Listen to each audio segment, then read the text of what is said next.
Hello, നല്ല ഫ്രഷായി morning view ഒക്കെ ഒന്ന് ആസ്വദിച്ച് ഇന്നത്തെ വർക്കിലേക്ക് പോയാലോ?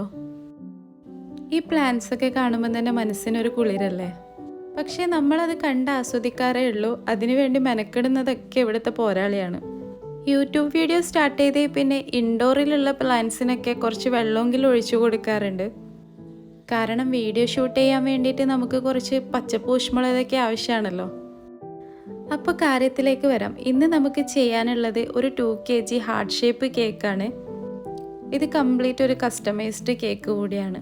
ഞാൻ ബേക്കിംഗ് സ്റ്റാർട്ട് ചെയ്തിട്ട് ഏകദേശം ഒരു 10 വർഷമൊക്കെ കഴിഞ്ഞു. പക്ഷേ ഈ വർഷത്തിൻ്റെ ഇടയിലൊന്നും ഞാൻ ഈ റൗണ്ട് കേക്ക് മുറിച്ച് ഹാർട്ട് ഷേപ്പ് ആക്കിയിട്ടില്ല ഇതുവരെ. ഫസ്റ്റ് ടൈമാണ് കേട്ടോ ഈ ഒരു ഡിസൈനിൽ ചെയ്യുന്നത്. പക്ഷേ അതുകൊണ്ട് തന്നെ എനിക്ക് നല്ല ടെൻഷൻ ഉണ്ടായിരുന്നു. കട്ട് ചെയ്യുമ്പോൾ എന്തെങ്കിലും ഒന്ന് പോയി കഴിഞ്ഞാൽ പിന്നെ കേക്ക് മൊത്തം കൊളായി പോകുമല്ലോ എന്ന്.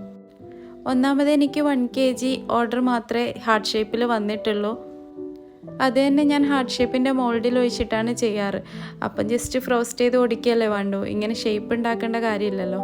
പക്ഷേ ഇത് ശരിക്കും നമ്മുടെ സ്ക്വയറും റൗണ്ടും ചെയ്യുന്നതിനെക്കാട്ടി നല്ല ടൈമും ബുദ്ധിമുട്ടുമാണ് കേട്ടോ.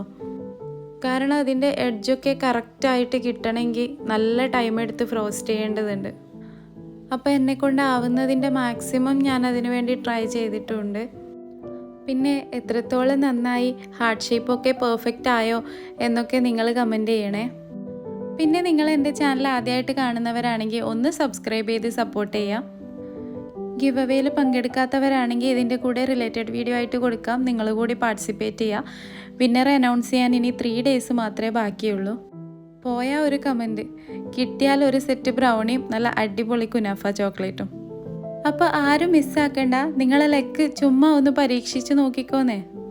പിന്നെ ഫസ്റ്റ് തൊട്ടേ കമൻറ്റ് ചെയ്യുന്നവരോടാണ്. അപ്പോൾ നിങ്ങൾ കോമ്പറ്റീഷൻ സ്പിരിറ്റ് ഒട്ടും കുറയ്ക്കണ്ട.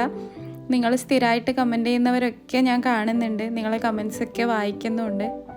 ഇനി കമൻറ്റ് ചെയ്യാൻ ഒരു 3 ദിവസം കൂടിയേ നിങ്ങൾക്കുള്ളൂ. അപ്പോൾ നിങ്ങൾ മാക്സിമം കമൻറ്റ് ചെയ്തോളൂ. അങ്ങനെ നമ്മുടെ കേക്ക് ഏകദേശം ഫൈനൽ ലുക്കിലേക്ക് എത്തിയിട്ടുണ്ട്. ഒരു വലിയ ഹാർട്ട് കേക്കിൽ കുഞ്ഞു കുഞ്ഞു മിനി ഹാർട്ട് അവിടെ ഇവിടെയൊക്കെ ആയിട്ട് വെച്ച് കൊടുക്കുന്നതാണ് ഇതിൻ്റെ ഡിസൈന്. ഈ റെഡും വൈറ്റും കോംബോ വരുന്ന കേക്ക് കാണാൻ ഒരു പ്രത്യേക ഭംഗിയാണ്. അപ്പോൾ വെറുതെ അല്ല ഈ ഒരു കളറ് വാലന്റൈൻ തീമായിട്ട് സെലക്ട് ചെയ്തിട്ടുള്ളതല്ലേ. തീർന്നില്ല, ഇനി അതിൻ്റെ മുകളിലേക്ക് കുറച്ച് പേൾ വർക്ക് കൂടിയുണ്ട്. അതുകൂടി കഴിഞ്ഞാൽ കേക്കിൻ്റെ ഫൈനൽ ലുക്ക് കംപ്ലീറ്റ് ആയി. അപ്പോൾ എങ്ങനെയുണ്ട് ഇപ്പോൾ? നിങ്ങൾക്ക് ഇഷ്ടമായെങ്കിൽ ലൈക്ക് ചെയ്യുക, കമൻറ്റ് ചെയ്യുക. കൂട്ടത്തിൽ ആ ബെല്ലൈക്കണും കൂടി ഒന്ന് പ്രസ് ചെയ്താൽ ഞാനിടുന്ന വീഡിയോസൊക്കെ നിങ്ങൾക്ക് നോട്ടിഫിക്കേഷനായിട്ട് ലഭിക്കുന്നതാണ്. അപ്പോൾ നെക്സ്റ്റ് വീഡിയോ ആയിട്ട് കാണാം ഇനി. അതുവരേക്കും സ്റ്റേ ട്യൂൺ. ബൈ.